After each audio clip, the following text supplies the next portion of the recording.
بسم اللہ الرحمن الرحیم۔ محترم ناظرین، السلام علیکم۔ پیام صبح کے ساتھ ایک بار پھر حاضر میں ہوں آپ کا میزبان انیق احمد۔ خواتین و حضرات، پیام صبح میں آج کا موضوع اسراف، خاص طور پر شادیوں میں اسراف۔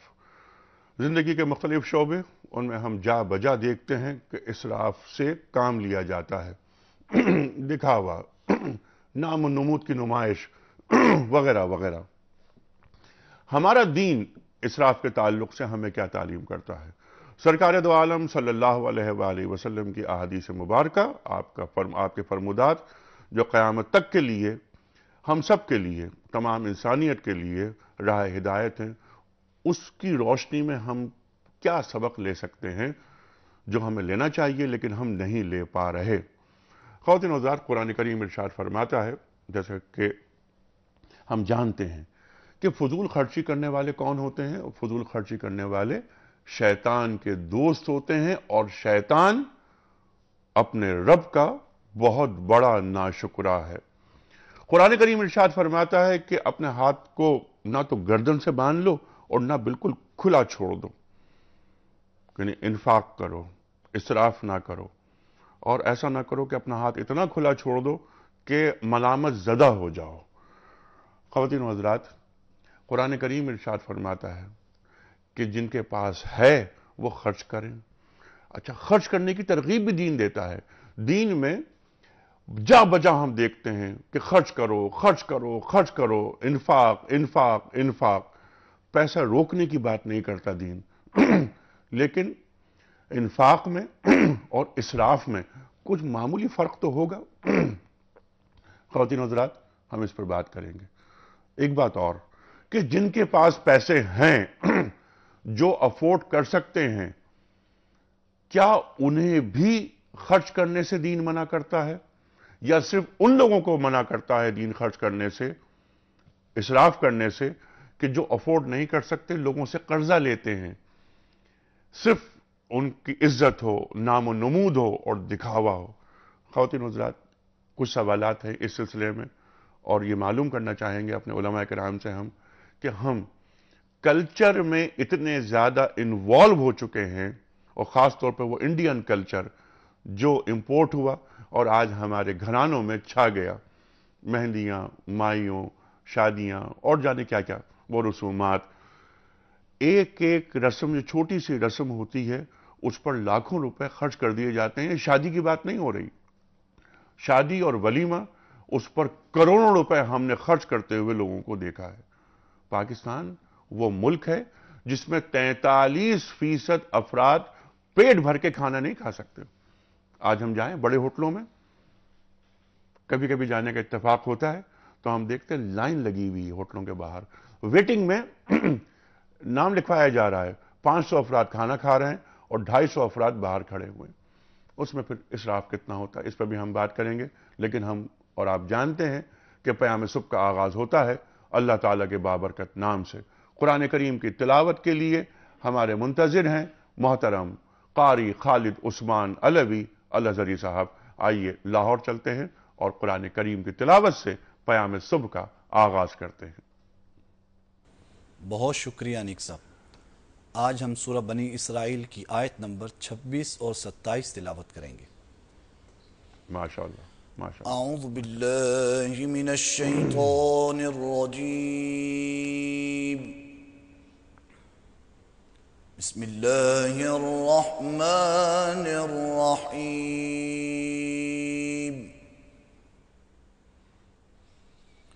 وآت ذا القربى حقه والمسكين وابن السبيل ولا تبذر تبذيرا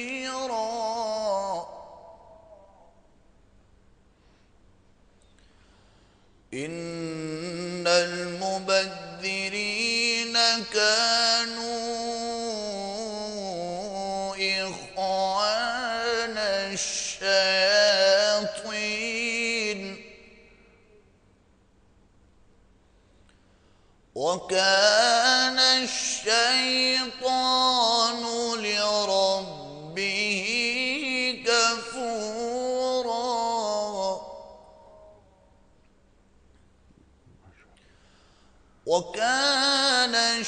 الشيطان لربه كفورا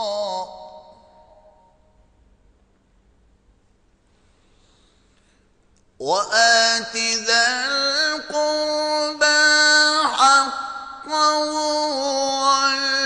والمسكين وابن السبيل ولا تبذر تبذيرا إن المبذرين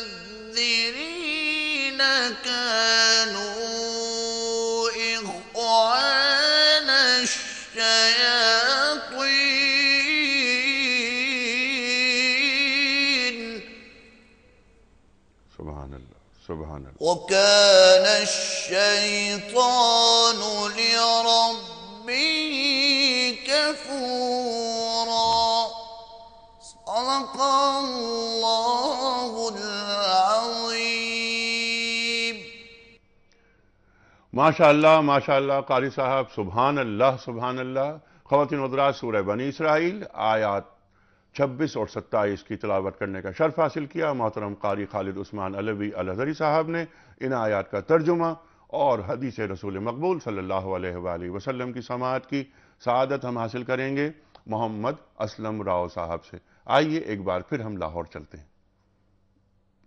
بہت شکریہ نیک صاحب، جزاک اللہ. شروع اللہ کے نام سے جو بڑا مہربان نہایت رحم والا ہے، اور رشتہ داروں اور محتاجوں اور مسافروں کو ان کا حق ادا کرو، اور فضول خرچی سے مال نہ اڑاؤ کہ فضول خرچی کرنے والے تو شیطان کے بھائی ہیں، اور شیطان اپنے پروردگار کی نعمتوں کا کفران کرنے والا یعنی ناشکرا ہے.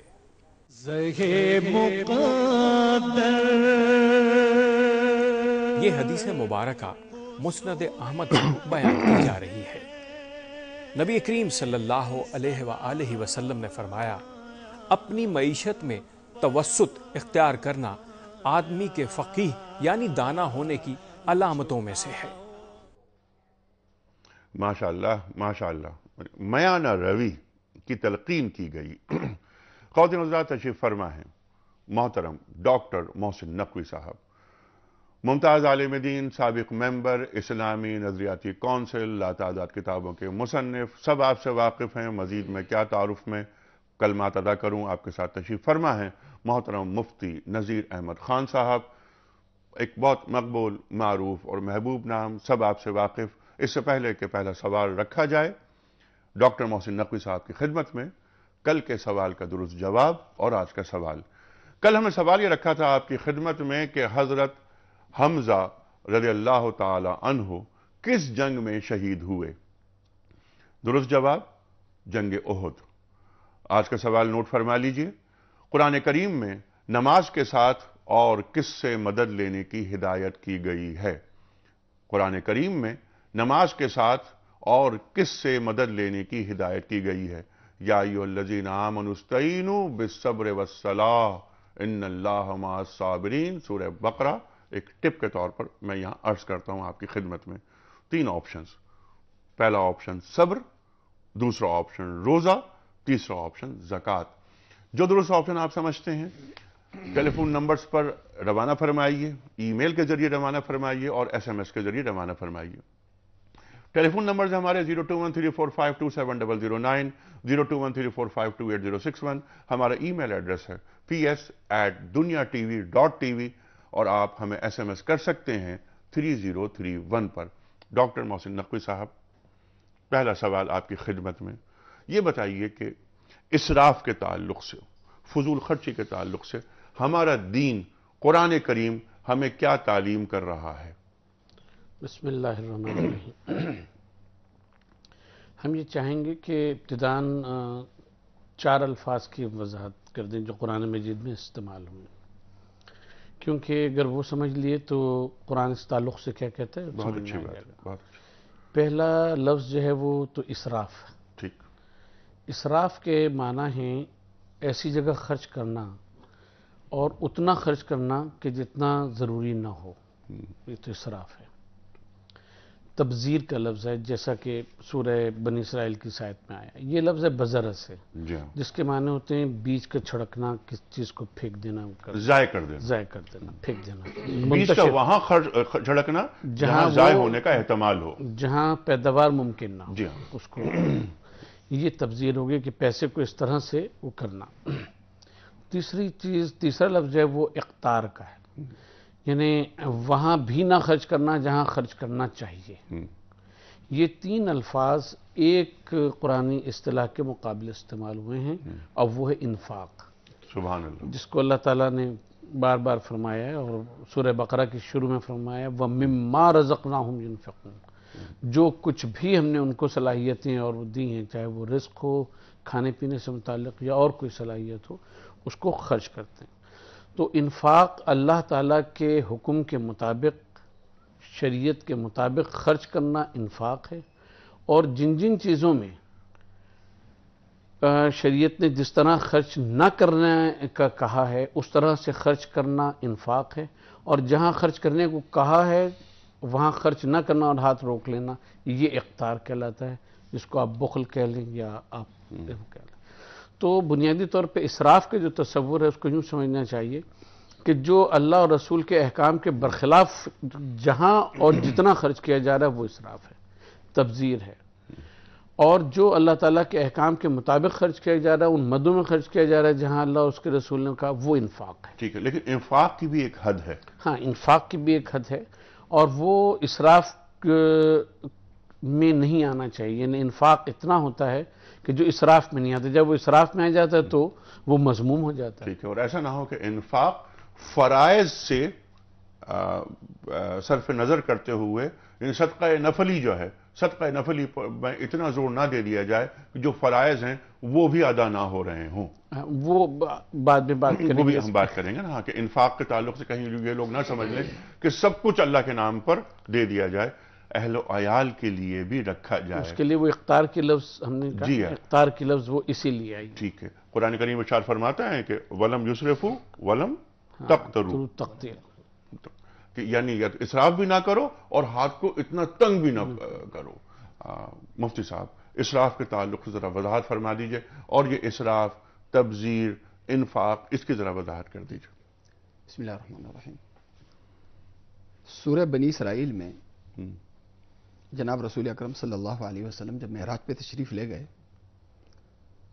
تو اللہ تبارک و تعالیٰ نے امت کے نام 12 رہنما اصولوں کا ایک تحفہ جناب رسول کریم صلی اللہ علیہ وسلم کے ہاتھ پر امت کے نام روانہ فرمایا. یہ جو 12 رہنما اصول ہیں، یہ وہ اصول ہیں کہ اگر انہیں یاد کیا جائے، انہیں اختیار کیا جائے، ان پہ عمل کیا جائے تو زندگی، کامیاب زندگی گزارنے کے بہترین اصول ہیں.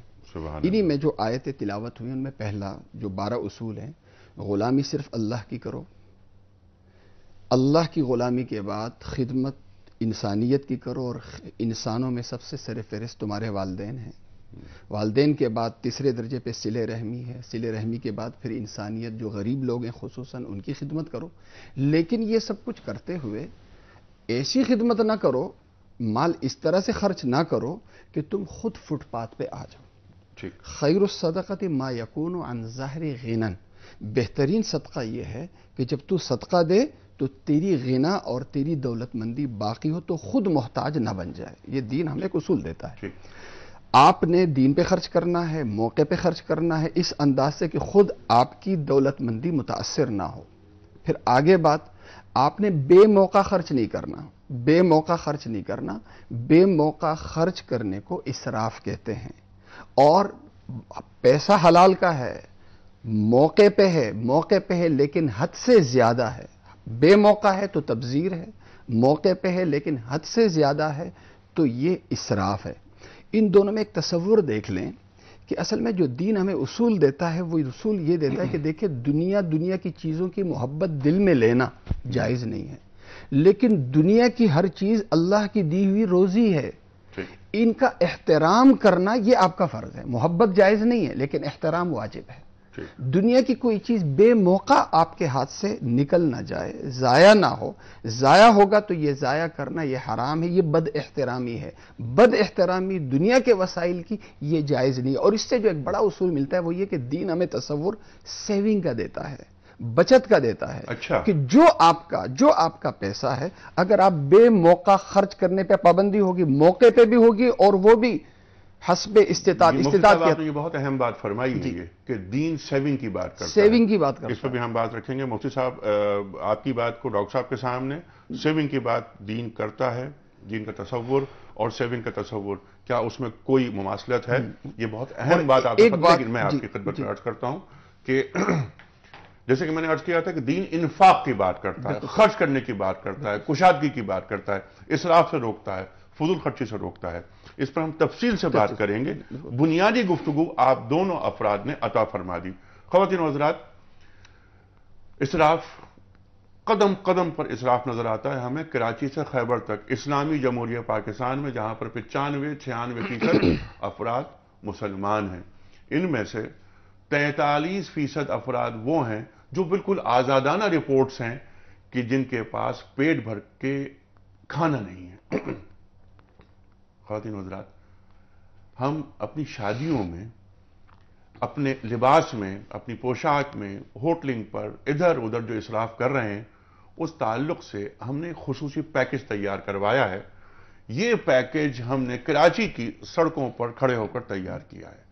ذرا ملاحظہ فرمائیے پیکج، اور پھر ہم دوبارہ بات رکھیں گے مفتی صاحب کے سامنے اور ڈاکٹر صاحب کے سامنے کہ دین کے تقاضے کیا ہیں، قرآن کریم کے تقاضے کیا ہیں. سرکار دو عالم صلی اللہ علیہ وآلہ وسلم فرماتے ہیں کہ سادگی ایمان کا جزو ہے. یہی بات ہے مفتی صاحب؟ الا ان البذاذۃ من الایمان. ٹھیک، سادگی ایمان کا جز ہے. یہ فرما رہے ہیں وجہ وجود کائنات محمد مصطفیٰ احمد مجتبیٰ صلی اللہ علیہ وآلہ وسلم. اور ہمارے اعمال، ہمارے کرتوت، ذرا ایک پیکج ملاحظہ فرمائی.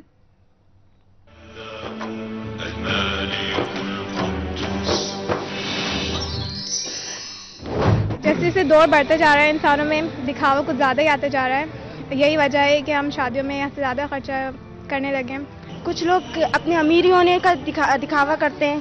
شوق ہے ایک دوسرے کو دکھانے کا کہ ہمارے پاس کتنے پیسے ہیں. ہمارے معاشرے کی ایک سیلف کریٹڈ پرابلم ہے جو ہم نے خود ہی کریٹ کی ہے. ہم سمجھتے ہیں کہ ہم زیادہ خرچہ کریں گے تو ہم اچھا امپریشن پڑے گا. یہ اسلام کے طریقے سے شادی نہیں ہو رہی، یہ صرف دکھاوے کی شادی ہے. آج کل جو ہے لوگوں کی ڈیمانڈ بہت زیادہ بڑھ گئی ہے کہ نہیں ہمیں یہ بھی چاہیے، ہمیں یہ بھی چاہیے. جو لڑکے والے ہوتے ہیں وہ بڑا فورس کرتے ہیں کہ جہیز چاہیے. لڑکی والے تو obviously یہی سوچتے ہیں کہ ہماری بیٹی کو کہیں دبا کے نہ رکھیں، اس لیے وہ کوئی کسر نہیں چھوڑتے. ٹھیک ہے، اگر وہ ڈیمانڈ کر رہے ہیں تو اس بات کی کیا شیورٹی کہ وہ بعد میں نہیں کریں گے. شو بازی زیادہ ہو رہی ہوتی ہے کہ وہ اگر لڑکی والے نے اتنا کرا ہے تو وہ لڑکے والے اس سے زیادہ کر رہے ہوتے ہیں. اتنا زیادہ کھانا کرتے ہیں، ضائع ہوتا ہے، یہ صحیح نہیں ہے. دنیا کو چاہیے کھانا، دنیا کو چاہیے اچھا ارینجمنٹ. ہم یہ نہیں دیکھتے کہ ہماری حیثیت کیا اتنی ہے. ایک کھانے سے بھی تو پیٹ بھرتا ہے، 10 کھانے کیوں کرتے ہیں. آپ کو دوسرا یہ بولتا ہے آپ اتنا بڑا کھانا کرو، آپ کی اپنی مرضی ہوتی ہے نا، آپ اتنا بڑا کھانا کرتے ہو. آج میرے پاس پیسہ نہیں ہے تو میں ادھار لوں گا کسی سے، لیکن ایک میں شو شاہ کر کے کروں گا. اور اگر ہم اپنے نبی پاک صلی اللہ علیہ وسلم کے احکامات کے مطابق اپنی شادی کریں تو سادگی سے ہوگی اور ہمیں ادھار بھی لینا نہیں پڑے گا کسی اور سے.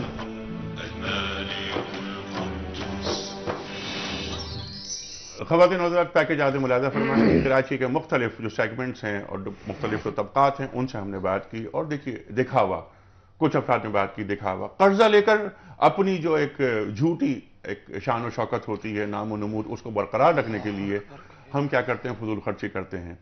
قرآن کریم جو ارشاد فرماتا ہے اس تعلق سے کہ جن کے پاس کشادگی ہے وہ خرچ کریں، یہ بھی ایک بات قرآن کریم کا سورہ طلاق آیت نمبر 7 اس میں یہ بات فرمائی گئی ہے. ڈاکٹر صاحب، میں چاہتا ہوں کہ پہلے پیکج پہ بات کر رہے ہیں، لیکن پیکج سے قبل ایک بات جو مفتی صاحب نے ارشاد فرمائی تھی کہ دین بات کرتا ہے سیونگ کی، آپ اتفاق کرتے ہیں؟ بالکل ہم اتفاق کرتے ہیں، لیکن اس میں ہم ایک بات مفتی صاحب کی بات کی وضاحت بھی کرنا چاہتے ہیں. اصل میں اسلام کا بنیادی مزاج انفاق کا ہے، اور اس وقت تک انفاق جب تک آپ کے ارد گرد، خاص طور پہ اقربا میں اور ارد گرد ایسے لوگ موجود ہیں کہ جن کو معاونت کی آپ کی ضرورت ہے، جن کو انفاق کی ضرورت ہے، اس کو پورا کرنا ہے. سیونگ جو ہے وہ اس کے بعد ہے. جیسے وہ جو آیہ مبارکہ نازل ہوئی کہ یہ پوچھتے ہیں تم سے کہ ماذا ينفقون قل العفو. تو قل العفو کے معنی یہ نہیں ہے کہ آپ نے کہا کہ اس وقت کا کھانا جو ہے وہ 100 روپے میں پک جائے گا، باقی پیسے آپ نے اٹھا کے دے دیے. اس کا معنی یہ ہے بنیادی طور کے اوپر کہ آپ دیکھیں کہ جیسے مثلا پڑوسی کے حقوق ہیں کہ آپ کے پڑوس میں تو کوئی نہیں ہے، آپ کو پتہ ہے کہ آپ کی بہن، آپ کا بھائی، آپ کا کزن کن حالات میں ہے، اس کا ساتھ ساتھ آپ خیال رکھیں. اگر اس کا خیال نہیں رکھتے، وہ فرائض دینی ہے. صلہ رحمی فرائض دینی میں سے. یہ جو سورہ بنی اسرائیل کی ایک جانب فرائض دینی ہے ڈاکٹر صاحب، دوسری جانب نوافل ہیں. تو ہم بچت کو، سیونگز کو نوافل میں رکھ سکتے ہیں؟ ہم یہ کہہ سکتے ہیں یعنی کہ نوافل سے مراد یہاں پر ایک کم اہم. فرائض کو مقدم رکھا جاتا ہے ہمیشہ، اور جو جب تک وہ طبقہ موجود ہے، جب تک دین ہمیں یہ ترغیب دیتا ہے کہ ہم اس کو اٹھانے کی کوشش کرتے رہیں انفاق کے ذریعے سے، ہم اس کو روک کے اور بچا کے پیسے کو نہ رکھ سکیں. یعنی جو دین کا جو مزاج ہے وہ سیونگ والا مزاج نہیں ہے، لیکن اس کو ممانعت بھی نہیں ہے سیونگ کی. یسألونک ماذا ينفقون، پوچھتے ہیں کہ کیا خرچ کریں اللہ کی راہ میں. قل العفو، جو ضرورت سے زیادہ ہے وہ خرچ کریں، فرائض ادا کریں. ماں، باپ، بہن، بھائی، ذوی القربہ کی ابھی جو آیت ہم نے سنی. اس کے علاوہ پڑوسیوں کا حقوق، احترام انسانیت کے لیے جو زیادہ ہے مفتی صاحب وہ دے دیا جائے. عرض کر رہا ہوں اس میں جی دیکھیں، انسان جو مال کماتا ہے، کم کماتا ہے یا زیادہ کماتا ہے، اس کمائی کے ساتھ لوگوں کے حقوق متعلق ہو جاتے ہیں، فرائض کی صورت میں بھی، نوافل کی صورت میں بھی. حقوق جس طرح میری ذات کا حق ہے اپنے اوپر، فلیورا اثرہ علیک، اس دولت مندی کا اثر تیری ذات پہ بھی ظاہر ہونا چاہیے. اسی سے بیوی بچوں کے حقوق بھی متعلق ہو جاتے ہیں. فَلْيُنْفِقْ ذُو سَعَةٍ مِّن سَعَتِهِ وَمَنْ قُدِرَ عَلَيْهِ رِزْقُهُ فَلْيُنْفِقْ مِمَّا آتَاهُ اللَّهُ لَا يُكَلِّفُ اللَّهُ نَفْسًا إِلَّا مَا آتَاهَا سَيَجْعَلُ اللَّهُ بَعْدَ عُسْرٍ يُسْرًا، جو آیت آپ نے تلاوت بھی کی تھی. بیوی بچوں کے بھی حقوق متعلق ہوتے ہیں، والدین کے بھی ہوتے ہیں. عزیز محرم رشتہ دار اگر وہ غریب ہوں تو ان کا خرچ کرنا یہ بھی آپ کا ایسا ہی فرض ہے جیسے اپنے اوپر اور اولاد پہ خرچ کرنا ہے. اسی طرح زکوٰۃ کی صورت میں 2.5% یہ آپ کے مال میں غریب مسلمانوں کا ہر صورت میں حق ہے، یہ آپ نے دینا ہے. اگر آپ ارب پتی ہیں تو آپ نے 2.5 کروڑ دینا ہی دینا ہے.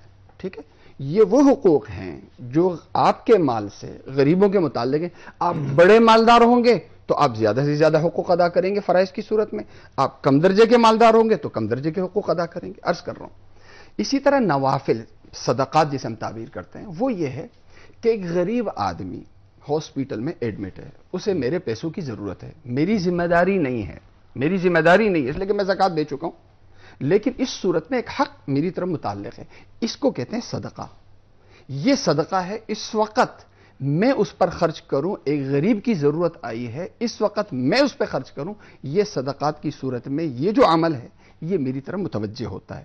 سیونگ کا تصور دین میں بالکل ہے، اور اسی وجہ سے دین میں مال جمع کرنے کی کوئی حد بھی مقرر نہیں ہے.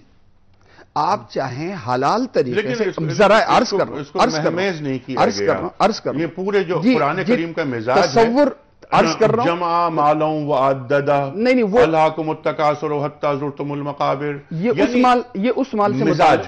اچھا، اب میں آپ کی بات کو آگے بڑھاتے ہوئے حالانکہ بریک پہ جانا ہے، یہ بتائیے کہ قرآن کریم کیا ہے؟ قرآن کریم سرکار دو عالم صلی اللہ علیہ وآلہ وسلم کے مزاج کا نام ہے. جی ٹھیک ہے، ٹھیک ہے. کیا آپ کے مزاج میں، اور دین کی تشریح ہے، قرآن کریم دین کی تشریح ہے، بالکل ٹھیک، اس میں کہیں بھی مال جمع کرنے کے تعلق سے کوئی مہمیز کیا گیا ہے؟ حضرت وہی عرض کر رہا ہوں. دیکھیں دو چیزیں، جناب رسول اکرم صلی اللہ علیہ وسلم کا اگر یہ عمل دیکھتے ہیں کہ آپ نے کچھ جمع نہیں کیا، تو آپ صلی اللہ علیہ وسلم کی انتہائی ضرورت والی زندگی بھی دیکھیں. مزاج شریعت الگ ہے، حدود شریعت الگ ہے. مزاج شریعت جناب رسول اکرم صلی اللہ علیہ وسلم نے مزاج دے دیا کہ مزاج یہ ہے کہ آپ ابھی جو کھایا رات کے لیے بھی نہ بچائیں. ٹھیک ہے، لیکن اگر آپ بچانا چاہیں تو اس کی کوئی حد تو ہے. جناب رسول اکرم صلی اللہ علیہ وسلم کے دور میں اگر یہ ہے تو اس کے علاوہ بڑے بڑے مالدار بھی موجود ہیں. لیکن یہ جو مال معددہ یہ وہ ان اموال سے متعلق ہے جو انسان جمع کرے اور اس مال سے جو متعلق حقوق ہے وہ ادا نہ کرے. اگر آپ نے ادا کیے ہیں وہ اور آپ ارب پتی بن رہے, کھرب پتی بن رہے, آپ بالکل بنیے, ٹھیک ہے, کوئی تو اس میں حرج نہیں. دولت بری چیز نہیں ہے, دولت سے محبت بری چیز ہے, پہلی بات. اور دوسری بات خواتین حضرات, جو ہمارا موضوع اس پہ ہم دوبارہ آ جائیں گے, اور اس وقت ہم جا رہے ہیں بریک کی جانب. جو اسراف ہمارے معاشروں میں رائج ہو چکا ہے, مزاج کا حصہ بن چکا ہے, کلچر دین کی شکل اختیار کرتا جا رہا ہے. ایسا کیوں ہے؟ بنیادی گفتگو, دین کی تفسیر, دین کے معاملات, دین کے مطالبے, قرآن کریم ہم سے کیا چاہتا ہے, سرکار دو عالم صلی اللہ علیہ وسلم کی تعلیمات کیا ہیں, وہ بتائیں ہمارے دونوں معزز علماء کرام نے. واپس آئیں گے, ٹیلی فون لائنز ہماری اوپن ہوں گی. ان تمام باتوں کو جاننے کے باوجود ہم اپنے معاشروں پر یہ نافذ کیوں نہیں کر پائے, اور معاشروں پر کیسے نافذ کریں گے؟ پہلے کیا ہم خود پر نافذ کر پائے؟ نہیں کر پائے. ہم نے کلچر کو دین سمجھ لیا ہے. آ رہے ہیں ایک بریک کے بعد.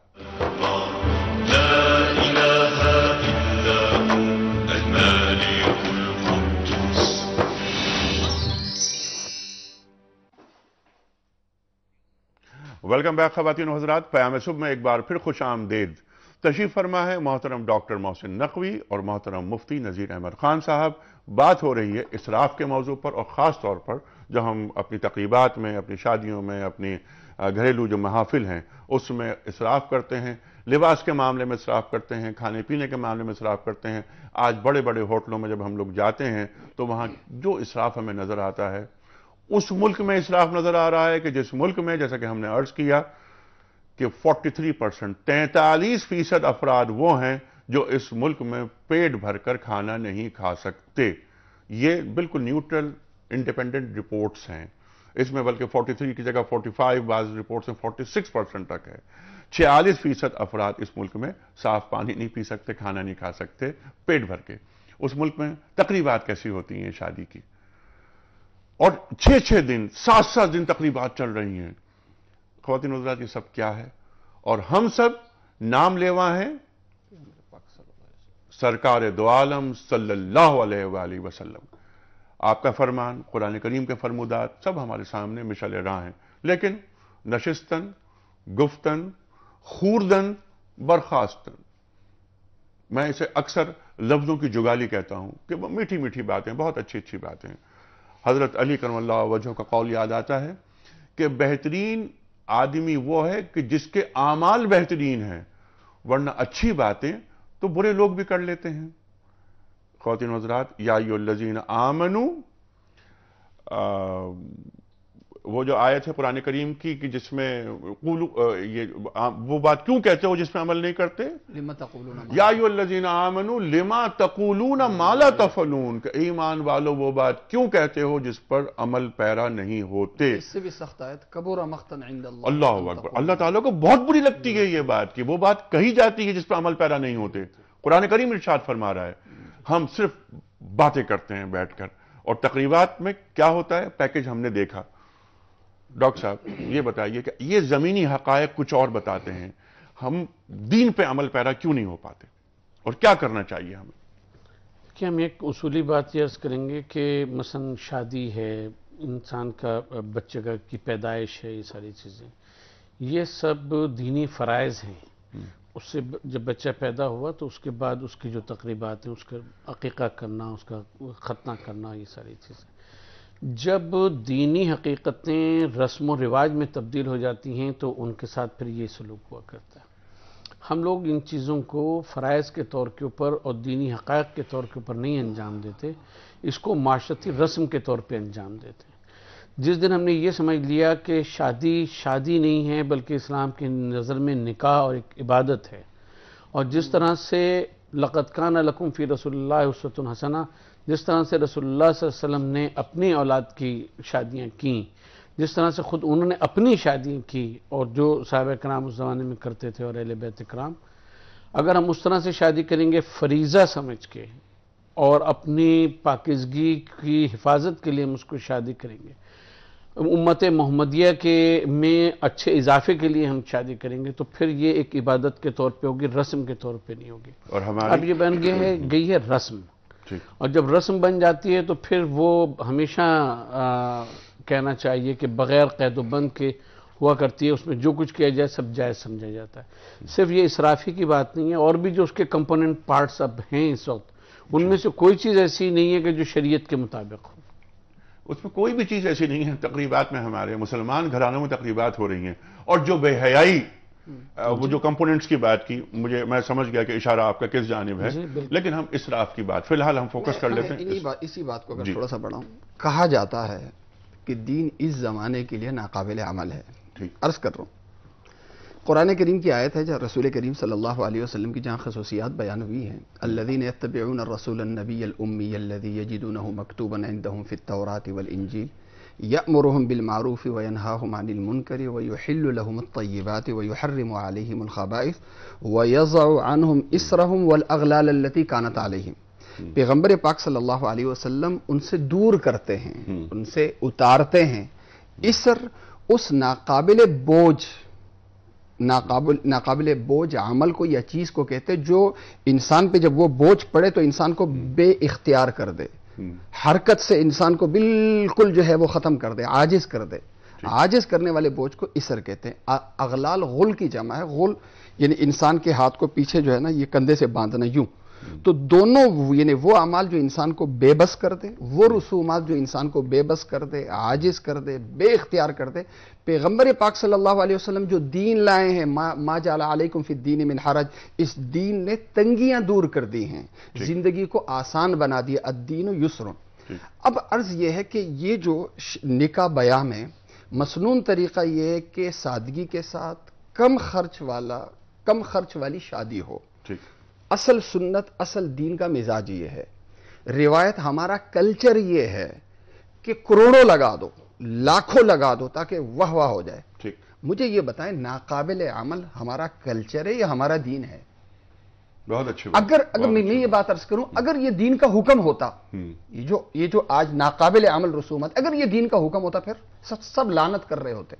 لیکن چونکہ کلچر ہے، خود ساختہ بنایا ہوا ہمارا طریقہ ہے، کوئی اسے ناقابل عمل نہیں کہتا. لیکن اسلام کا ایک حکم آتا ہے جی اسلام ناقابل. میں عرض کر رہا ہوں کہ سادگی کی بنیاد پر ولیمہ سنت ہے، حسب استطاعت ولیمہ کرنا سنت ہے. ٹھیک ہے.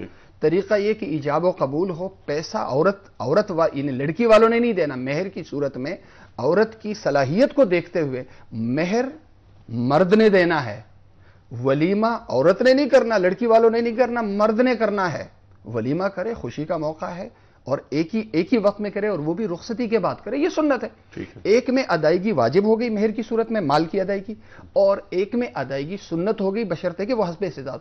یہ وہ دین کا تصور ہے جو قابل عمل ہے. اس کو ہم نے ناقابل عمل بنا دیا اور سب خوشی اور یہ روح شریعت ہے. اور عرض کر رہا ہوں قرآن کریم کی بڑی اچھی آیت ہے، وَلَا تُؤْتُوا السُّفَهَاءَ أَمْوَالَكُمُ الَّتِي جَعَلَ اللَّهُ لَكُمْ قِيَامًا.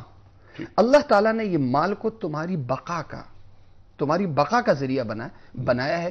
یہ مال بے وقوفوں کو مت دو. مجھے افسوس کے ساتھ کہنا پڑتا ہے، انیق صاحب افسوس کے ساتھ کہنا پڑتا ہے، بہت سے لوگوں کو میں نے دیکھا ہے جن کے پاس بیچاروں کو کھانے کو پیسے نہیں ہوتے، کسی طریقے سے باہر ملک چلے گئے، واپسی پہ جب آتے ہیں تو بجائے اس کے کہ اپنے اوپر خرچ کریں، اپنے بچوں کی تعلیم پہ، تربیت پہ خرچ کریں، ان کے لباس اتر جاتے ہیں، ان کے گھر فحاشی کے اڈے بن جاتے ہیں، اسراف میں، دکھاوے میں بڑھ چڑھ کے ہو جاتے. یہ وہی والی بات ہے کہ بے وقوفوں کو پیسہ دیا بجائے صحیح جگہ پہ خرچ کرنے کے پیسہ ضائع کر. بالکل ٹھیک ہے. یہ بات رہے گی جاری. مفتی صاحب کچھ کالز بھی ہم لیں گے، لیکن آپ کے درمیان میں ایک لفظ استعمال کیا، حسب استطاعت. یہ بہت اہم لفظ ہے. ایک شخص جس کو اللہ تعالیٰ نے بہت مال دیا ہے، اگر وہ ایک ولیمہ، شادی، تقریب پہ بے پناہ پیسہ وہ خرچ کرتا ہے، کیا اسے بھی ہم اسراف میں شامل رکھیں گے؟ قرآن کریم کا ارشاد فرماتا ہے جن کو ہم نے کشادگی دی وہ کشادگی سے خرچ کریں. تو کیا یہ اگر میرا اسٹیٹس بہت بلند ہے، میں 1 کروڑ روپے شادی پہ خرچ کر سکتا ہوں، تو کیا مجھے خرچ نہیں کرنے چاہیے؟ کیا وہ اسراف میں شمار ہوگا؟ یہ ہم رکھیں گے آپ کے سامنے سوال. لیکن ایک تو مجھے کوئز ریپیٹ کرنا ہے، اور دوسری بات یہ ہے کچھ کالرز. پہلے کالز لے لیتے ہیں. السلام علیکم. السلام علیکم، میں اسلام آباد سے آمنہ بات کر رہی ہوں. جی محترمہ. بہت اچھا آپ کا ٹاپک ہے، لیکن اگر ہم صرف یہ بات کرتے ہیں کہ ہمارے لیے جو ہے وہ زندگی گزارنے کے لیے قرآن اور سنت نبوی ہے تو ہم اس میں دیکھتے ہیں اور صحابہ اکرام کی زندگیوں میں دیکھتے ہیں تو ہمیں کہیں بھی اس طرح کا خرچ نظر نہیں آتا جو کہ آج کل ہمارا دینی طبقہ بھی کرتا ہے. اب حضرت عبد الرحمن بن عوف کی مثال لوگ دیتے ہیں کہ مال جمع کرنا چاہیے. آپ دیکھیں وہ مال کماتے تھے لیکن وہ اپنے اوپر کتنا خرچ کرتے تھے، ان کا ولیمہ کیسا تھا. حضرت عائشہ کے کپڑے دیکھیں پیوند لگے ہوئے، حضرت عمر فاروق کے دیکھیں پیوند لگے ہوئے. ہمارے علماء کرام کی زندگیوں میں نے ان کے گھروں میں جا کے دیکھا وہ سادگی نظر نہیں آتی. یہ بہت اہم بات ہے. ان کی سنت صرف مسواک خوشبو تک ہے، ان کی سنت باقی معاملات میں نہیں ہے. ان کی گاڑیاں دیکھیں، ان کے گھر دیکھیں، ان کے گھر میں فرنیچر دیکھیں، ان کی شادیاں دیکھیں، ان کی تقریبات دیکھیں. تو وہ سارا کچھ وہ صرف ہماری باتوں تک ہے. سنت اور ادھر ادھر کہہ دیا کہ وہ شریعت محمدی الگ ہے، شریعت اسلام الگ ہے. بہت اچھی بات کی. ہمارے حج دیکھیں، آپ دیکھیں VIP حج بن گئے ہیں. بہت بڑے بڑے علماء کرام 5-6 لاکھ روپے کا حج کرتے ہیں. آپ بتائیں تو یہ انہوں نے بھی دین کو نا ایک وہ دنیا کمانے کا ذریعہ بنایا ہوا ہے. اور یہ بڑے بڑے علماء کرام مفتی حضرات اور تبلیغ کرنے والے لوگوں کے گھروں کے حالات ہیں یہ. اب ان کے آپ دیکھیں انہوں نے بوتیکیں بنا لی اپنی اور اتنے مہنگے مہنگے فیشن کے کپڑے ایجاد کر رہے ہیں. تو بتائیں وہ کہاں پہ اسلام ہے؟ بہت اچھی بات کی. اور میں آپ کی بات کی تصدیق کرتا ہوا میں آپ کی خدمت میں ایک بات یہ عرض کروں کہ پچھلے دنوں مجھے ایک بہت بڑے عالم دین جو اس ملک کے بڑے عالم دین ہیں، ظاہر میں نام نہیں لینا چاہیے مجھے یہاں، ان کی بیٹی کی شادی میں گیا ہوں. میں بھی تھا، میری فیملی بھی تھی. جب ہم واپس آئے میں تو نہیں گن سکا، اتفاق سے میں بھی تھا آپ کے ساتھ. اور مفتی صاحب فرما رہے ہیں کہ میں بھی تھا اور مفتی صاحب بھی تھے اس شادی میں. یہ آپ نے بہت اچھی بات کی. تو جب ہم واپس نکلے تو گاڑی میں میری بیوی نے مجھ سے یہ کہا، یہی بات جو آپ فرما رہی ہیں کہ تم نے نوٹ کیا کہ کتنے کھانے تھے. میں نے کہا نہیں، میں نے بالکل نوٹ نہیں کیا اور میں تو بس جلدی نکل کے باہر آ گیا. تو خاص طور پر ہو سکتا ہے خواتین میں شاید یہ ٹوہ لگانے کی عادت بھی ہوتی ہو. تو میری بیوی بھی ظاہر ہے خواتین میں شمار ہے اس کا. تو اس نے کہا کہ میں نے گنے کھانے اور وہ 21 کھانے تھے. مفتی صاحب ایسا ہی تھا. اور ایک بات کا اضافہ یہ بھی کریں کہ اسی پروگرام میں آپ کی موجودگی میں ہم نے حوصلہ افزائی ان کی نہیں کی، حوصلہ شکنی کی. جی وہ تو ہم نے کی. یہ ہمارا رویہ. یہ اس لیے عرض کر رہا ہوں کہ اس طرح کا موقع ہو تو ہم حوصلہ شکنی کریں. خاتون نے بہت اچھی بات کی کہ دین پیش کرنے والے اگر ان کا رویہ یہ ہو، ان کا کردار یہ ہو تو عوام الناس کیا سوچیں گے، کیا سمجھیں گے. انقلاب جو آتا ہے اس سے آتا ہے کہ دوسروں سے تقاضا جو آپ 2%, 3% کرتے ہیں، خود نمونہ بننے کے لیے 100% بن جائے. اس لیے دوبارہ وہ آیت پڑھتا ہوں قرآن کریم کہ یا ایھا الذین آمنوا لما تقولون ما لا تفعلون. اے ایمان والو وہ بات کیوں کہتے ہو جس پہ عمل پیرا نہیں ہو. سادگی اور بے تکلف زندگی کا نمونہ دینا یہ مسلمانوں کی بھی ذمہ داری ہے، مسلمانوں سے زیادہ علماء کرام کی ذمہ داری ہے. کچھ کالز لیتے ہیں اس کے بعد پھر آگے بڑھتے ہیں. السلام علیکم. وعلیکم السلام. سر انیق احمد صاحب. جناب بول رہا ہوں، فرمائیے. جی میں اکرام الدین عرض کر رہا ہوں کراچی سے. سرکار باوجود اس کے کہ آپ کا موضوع جو ہے وہ آج شراب سے متعلق ہے، لیکن حقیقتاً میں آپ کو کل کے پروگرام پر دل کی گہرائیوں سے مبارکباد دینا چاہتا ہوں. اللہ قبول فرمائے. اور یقین جانیے کہ میرا اس وقت میری کیفیت یہ تھی کہ میں چاہتا تھا کہ آپ تینوں حضرات کو جو ہے اس پروگرام کی بار بار تاکید کرتا رہا ہوں کہ جناب یہ موضوع دوبارہ ہونا چاہیے. بہت اچھی بات ہے. اچھا دوسری بات یہ کہ اسراف سے متعلق آج پروگرام تھا اور وہ بھی شادیوں پر. ٹھیک ہے. تو میں یہ سمجھتا ہوں کہ میڈیا کی جو خاص کر کے اسپیشلی جو ہمارے یہاں مارننگ شوز کی جو ہوسٹ ہیں صاحبان جو آج کل کام کر رہی ہیں اور ہر مارننگ شوز میں جس طریقے سے میں دیکھتا ہوں شادیوں کو پرموٹ کیا جا رہا ہے، تو کیا یہ اسراف کی ایک وجہ نہیں بنتا یہ میڈیا کے اندر دکھائے جانے والے ڈرامے اور فلمیں اور ان میں وہ رسومات جن کا کوئی مدد سے تعلق نہ ہو؟ جی بالکل یہ افسوسناک بات ہے. اور بلکہ میں یہاں تک یہ عرض کروں گا جو شاید مجھے نہیں کہنا چاہیے کہ ان پروگراموں کے مقاصد کیا ہیں. کبھی اس پہ غور فرمایا؟ کبھی بوتیک سے جو اسپانسرڈ ان کے ڈریسز ہوتے ہیں کبھی ان پر غور فرمایا آپ نے؟ اور خواتین و حضرات اس میں کیا ہے کہ کوکنگ شو بھی شامل کر دیا جاتا ہے جس میں اٹالین پیزا کی ترکیب بتائی جاتی ہے. وہ ملک جس میں 43% افراد کے پاس کھانا نہیں ہے پیٹ بھر کے، وہاں پر لوگوں کو آپ دکھا رہے ہیں اٹالین پیزا بنانے کی ترکیبیں، زعفرانی بریانی کیسے بنتی ہے. پولرائزیشن، طبقات پیدا کرنا چاہ رہے ہیں آپ اس مملکت میں. اور آپ نے بالکل ٹھیک کہا، 6 دن کی شادیاں چل رہی ہیں، گانے بجانے اور ڈانسز. کیا کلچر جو بات کی مفتی صاحب نے اور ڈاکٹر محسن نقوی صاحب نے، کون سا کلچر پروموٹ کر رہے ہیں؟ کیا کوئی زندگی کا مقصد ہے ہماری؟ اگلی کال لیتے ہیں جی. السلام علیکم. السلام علیکم انیک بھائی, یہاں عرض کر رہا ہوں کراچی سے. جناب والا یا صاحب. انیک بھائی پہلے تو یہ ایک بات کہوں گا کہ آپ کا واحد پروگرام ہے جس میں کوئی بناوٹ اور نہیں نظر آتی مجھے, لیکن ایک درخواست ہے دنیا ٹی وی کی انتظامیہ سے اور آپ سے بھی کہ بھائی اس سے زیادہ لوگ مستفید نہیں ہو پا رہے کیونکہ اس کے ٹائم کی وجہ سے اس کو خدا کے لیے ریپیٹ ضرور کیجیے گا تاکہ اور بھی لوگ اس سے مستفید ہو سکیں.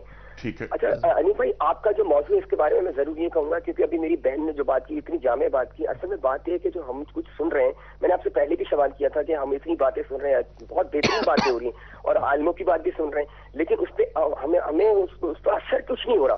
اس کی وجہ یہی ہے انیل بھائی کہ ہم عالم بھی بے عمل ہو گئے. ہم تو ہیں ہی, لیکن جب ہمیں حضور کی زندگی کی مثالیں ہم دیتے ہیں, ان کی سادگی کی مثال دیتے ہیں, لیکن ہم پریکٹیکلی جا کے دیکھیں تو وہ ہم کیا اپنے پر امپلیمنٹ کر رہے ہیں تو کیا عالم حضرات کر رہے ہوتے ہیں. اس کے علاوہ جو یہ تصرف ہے اور یہ جو ہم نے زندگی کو اتنا لگژریس بنا دیا, اس کو سسٹین کرنے کے لیے بہت اچھی بات ہے. کرپشن کرتے ہیں اور یہی تصرف کی وجہ ہے جس کی وجہ سے لگژریس لائف. یہ بڑی سوال یہ ہے انیل بھائی کہ معاشرے میں یہ تصرف کو روکنے کے لیے جب عالم خود اس پہ عمل نہیں کرے گا لوگ تو اس دوڑ میں چلے جائیں گے. اور بہت اچھی بات ہے, یہی سوال خاتون نے کیا. بالکل ٹھیک ہے. اور پھر ہم شیطانیت کے پیچھے اس لیے لگ جاتے ہیں کہ جو تصرف کے لیے ہم جو پیسہ کماتے ہیں حرام ہمارے اندر داخل ہوتا جاتا ہے. صحیح بات. میرا سوال یہی تھا. بہت اچھی بات ہے, بہت اچھا کہا ہے. اس پر ہم رکھیں گے. ڈاکٹر نقوی صاحب سے کچھ کال, ڈاکٹر صاحب اجازت ہو تو لے لیں مزید کیونکہ ایک تانتا ہے.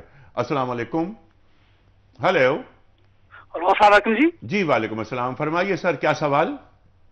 میرا سوال ہے جی, ابھی جو آپ نے سورہ صف کی آیات نمبر 2 اور 3 تلاوت فرمائی, ٹھیک, یا ایھا الذین آمنوا لما تقولون ما لا تفعلون کبر مقتا عند اللہ, تو یہ آیات جو ہیں انیک بھائی اس پہ یعنی کہ basically what we say and what we don't do, جی, تو یہ ہمیں آیا مطلب ہپوکریسی میں ہم نہیں چلے جاتے. بہت اچھی بات ہے. اور if we become a hypocrite تو بیسیکلی پھر where do we stand according to شریعہ. اور قرآن کیا کہتا ہے کہ منافق کہاں پہ جاتا ہے, وہ تو کافر سے بھی نیچے والے درجے میں چلا جاتا ہے. اور اس دن آپ کے پروگرام میں آپ نے سورہ فرقان کی آیات تلاوت فرمائی کہ جس میں حضور قیامت والے دن اللہ سے فرمائیں گے کہ یا رب اس میری قوم نے اس قرآن کو چھوڑ دیا, یا رب ان قوم اتخذوا هذا القرآن مہجورا. آپ صلی اللہ علیہ وسلم جب یہ شکایت کریں گے تو ان 2 آیات کے اس میں مجھے میں جا رہا تھا تھوڑی تشریح فرما دیں. اللہ آپ کو جزائے خیر دے اور اللہ آپ سب کے, آپ کے پروگرام والوں کے, آپ کے دونوں جہان اچھے رکھے. آمین ثم آمین. آمین ثم آمین. اگلی کال لیتے ہیں. السلام علیکم. ہیلو. اچھا ڈاکٹر صاحب, میں چاہ رہا ہوں کہ پہلے یہ بہت ساری باتیں آ گئی سامنے, لیکن اب دینی طبقات کا رویہ اور ہم جو پروگرام پیش کر رہے ہیں, یہ پیکج ہم نے ابھی چلایا, کیا کچھ ہو رہا ہے, لیکن جو دین پیش کر رہے ہیں, خاص طور پہ آپ حضرات جو دین پیش کرتے ہیں, آپ نمائندہ ہیں دین کے, لوگ آپ کی باتوں کو سنتے ہیں, آپ کے فالوورز ہیں. مفتی صاحب ہزاروں کا مجمع ہوتا ہے مفتی صاحب کے پیچھے, میں نے خود دیکھا ہے. تو رویے, اگر مفتی صاحب کا رویہ وہ نہ ہو جو وہ یہاں بیان کر رہے ہیں, تو میں کیا کروں گا ان کے ساتھ, اور کیا ان کے بارے میں کیا سوچوں گا میں؟ انسان آنکھوں سے بنتا ہے, کانوں سے نہیں بنتا. وہی بات کہ اچھی باتیں تو برے لوگ بھی کر لیتے ہیں. نبی کریم صلی اللہ علیہ وسلم کے لیے جو یہ آیہ مبارکہ آئی کہ لقد کان لکم فی رسول اللہ اسوۃ حسنہ, تو یہ ہے کہ تم دیکھتے رہو کہ رسول کی زندگی, رسول کیسے زندگی برت رہے ہیں. صرف اچھی باتیں سننے تک ہوتا تو قرآن مجید نازل ہو جاتا اور نبی پاک صلی اللہ علیہ وآلہ وسلم کے آنے کی ضرورت نہیں ہوتی. جن تقریبات کی آپ بات کر رہے ہیں, ہم اگر نبی کریم صلی اللہ علیہ وسلم کو اور اصحاب رسول اللہ صلی اللہ علیہ وسلم کو دیکھیں, چاروں خلفائے راشدین کو ہم دیکھ لیں تو ان کی زندگیاں کیسے گزری. حضرت علی علیہ السلام جو تھے وہ یہودی کے باغ میں مزدوری کرتے تھے. حضرت عمر رضی اللہ تعالیٰ عنہ مسجد نبوی میں سر کے نیچے اینٹ رکھے ہوئے لیٹے ہوئے ہیں اور وفد آتا ہے کہ ہمیں امیر المومنین سے ملنا ہے. وہ کہتے ہیں جب مسجد میں وہاں جا کے دیکھتے ہیں تو ایک آدمی صرف تہمت باندھے ہوئے اور ایک کپڑا پڑا ہوا اس پہ لیٹا ہے. ان کا وہاں مجھے کوئی خلیفہ تو کوئی حاکم وقت تو نظر نہیں آیا. ان کا یہی تو حاکم وقت ہے, امیر المومنین.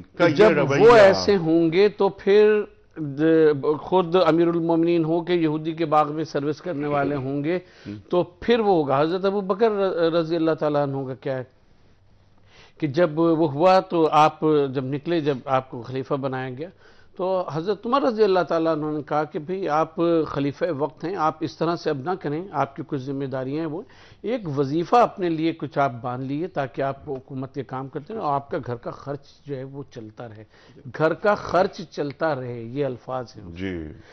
تو جو نبی کریم صلی اللہ علیہ وسلم اور ان کے قریب ترین حضرات تھے، انہوں نے ہمیں جب یہ وہ دیا تو اگر ہم اسی کے اوپر ہم خود عمل نہیں کریں گے، دوسروں کو ہم بتائیں گے اور عمل نہیں کریں گے، تو پھر ہم سے زیادہ حرمہ نصیب جو ہے وہ اور کون ہو سکتا ہے۔ اور قرآن کریم کی آیت اس سے بڑی متعلق ہے، یا ایھا النبی قل لازواجک ان کنتن تريدن الحیاۃ الدنیا وزینتها فتعالین امتعکن واسرحکن سراحا جمیلا۔ اے نبی اپنی ازواج سے کہہ دیجیے دنیا اور دنیا کی آسائشیں چاہتی ہو تو پھر میرے ساتھ رہنا تمہارا مشکل ہے، آؤ میں تمہیں یہ سب کچھ دے دوں گا اور عزت سے تمہیں رخصت کر دوں گا۔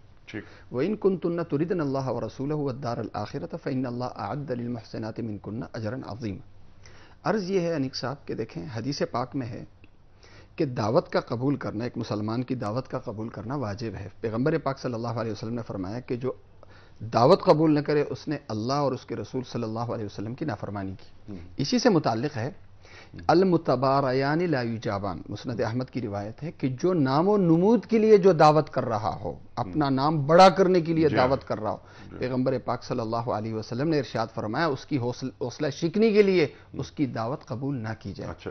عرض یہ ہے کہ اس نام و نمود کو آج کے زمانے پہ جب اپلائی کرتے ہیں تو اس کو ہم کہیں گے کہ پی آر بلڈ کرنے کے لیے، کہ تعلقات عام میں وسعت دینے کے لیے اچھے کانٹیکٹس میرے ہو جائیں تو میں اپنے گھر پر یا کسی ہوٹل میں میں 500 افراد کو بلا لیتا ہوں، جس میں ایم این ایز ہوں گے، ایم پی ایز ہوں گے، سینیٹرز ہوں گے، بیوروکریٹس ہوں گے، فیوڈلز ہوں گے، مجھ سمیت۔ پھر ہمارا رویہ کیا ہوتا ہے؟ ہم حوصلہ افزائی کر رہے ہوتے ہیں، واہ واہ کیا کھانا کھلا دی، مجھ سمیت، ٹھیک ہم نفی نہیں کریں گے۔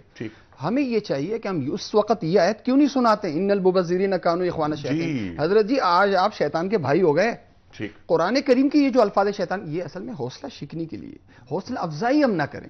اس طرح کے رسومات کا اگر ہم بائیکاٹ کریں، حوصلہ شکنی کریں اور جو سادگی پر حوصلہ شکنی کریں اور سادگی کی بنیاد پہ جو شادیاں کرنے والے ہیں ان کی حوصلہ افزائی کریں۔ اور میں ایک بات اور عرض کروں، دیکھیں یہ جو رسم ہے جو اس وقت 100% نام و نمود کی حد تک ہے، میں عرض کر رہا ہوں ایک ہی وقت میں ان کا ختم کرنا شاید مشکل ہو، لیکن میں یہ عرض کر رہا ہوں کہ اگر اس وقت 100% میں اگر 50% بھی ہم یہ برائیاں کم کر دیں، اسراف کو کم کر دیں، تو یہ بھی ہماری بڑی کامیابی ہے۔ میں عرض کر رہا ہوں کہ جیسے شادیوں پہ ہوتا ہے مایوں ہے، مہندی ہے، آپ یہ سب ختم کر دیں، آپ ولیمہ ہی پہ کسی اچھے ہوٹل میں ولیمے میں سب کو کھلا دیں ایک ہی دن، ٹھیک ہے؟ اور چلتے چلتے دیکھیں آپ انقلاب آتا ہے تدریجی انداز میں، ایک وقت میں نہیں آتا، آپ آہستہ تدریجی انداز میں، یہ قرآن بھی آہستہ آہستہ نازل ہوا لوگوں کے مزاج کو، معاشرے کو دیکھ، قوموں کو عروج بھی رفتہ رفتہ حاصل ہوتا ہے اور قوموں کو زوال بھی رفتہ رفتہ ان کے نصیب میں آتا ہے۔